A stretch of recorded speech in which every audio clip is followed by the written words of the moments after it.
Olona efatra no sarony police pirenena eto Mahajanga. Tompon'antoka sy tompon'andraikitra tamin'ny fampirorona en téléphone tamin'ny alalan'ny SMS sy antso teny amin'ny fianakaviana iray teny amin'ny fokontany Amborovia. Nanomboka ny faha-efatra amby roapolo ny volana April hatramin'ny faha-efatra ny volana May lasa teo iny. Ireto vehivavy roa hitantsika amin'ny sary ireto dia piasa ny fianakaviana izay lasibatry ny fampirorona. Ireo lehilahy ireo kosa no vadiny ireto vehivavy ireto. Vola mitentina 50 tapitrisa ariary no nitakiny izy ireo tamin'ilay renim-pianakaviana sy iram-pianakaviana ary niorahonana ho faty izy ireo raha toka ka tsy manolotra sy manome io vola 50 tapitrisa ariary io. Nanomboka ny faha-efatra amby roapolo ny volana April sesilany ny SMS na ny soratra maro sosona alefany ireto jolay ireto ho fampirorona ny fianakaviana iray. Nanao ny asan'ny mpitandro filaminana raha vao nahazo fitoriana tamin'ity fianakaviana ity. Nangonina ny antota-taratasy ary nangonina ihany koa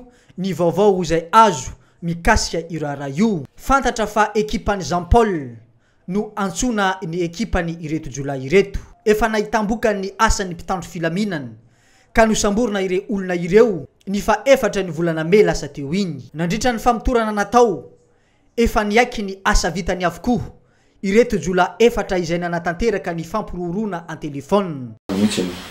Dia nandeha koa ny fanadiadiana satria nametraka olona teny zay miambina an'le madama zany dia zavatra magaga fatan'le ekipan'ny Jean Paul fa hoe misy mpitandro filaminana dia reraka foana nareo izy piasan'ireo mpitandro filaminana fa hitanay nanaovanay anareo raha ohatra ka tena tonga le fotoana.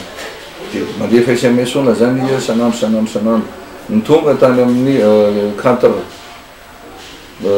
May teo zany dia voalokalizenay ny toerana misy nandefasanandreo telefonareo satria mampiasa telefona anankiroa sy dia misy mifampiantso zareo zany dia fantatra daholo hoe amin'ny toerana ohatran'izao zany misy an'le nandefa an'ity telefona ity style an'zareo dia alaina le piso ray avadika amin'ny telefona ray ka ny appareil efa misy amin'izao fotoana zao moa zany na piso telo na efatra nampiasanao anatin'ny telefona ray dia fantatra daholo izy le piso nampiasana atao.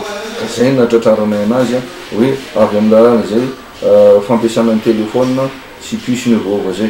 Dia hitany toerana misy an'zareo ndray tena tany malandy dia ndray koa zany teny Angalavola misy amin'le anankiroa satria efatra moro zareo zany no tratranay tamin'ny fotoana eo.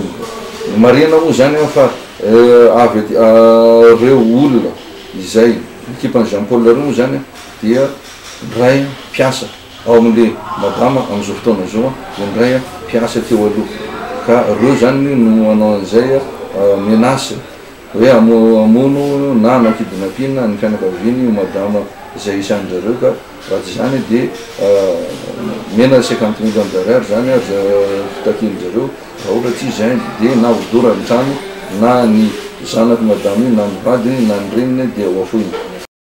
Androany sabotsy fa enina ny volana May taona 1724 no atolotry ny fampanoavana ireto tanora mbola vao erotrerona izay voarorohy amin'ny fampirorona en téléphone tamin'ny alalan'ny SMS na ny soratra maro sosona ary ihany koa ny antso antarby. Efa manana fitaovana ahafahana mifehy ny zavatra tsy mety atao amin'ny alalan'ny telefona ny mpitandro filaminana amin'izao fotoana izao ka miezaka hatrany izy ireo ny mba amongorana ny tsy fandriampahalemana izay miseho eto an-tampon-tanànany Mahajanga.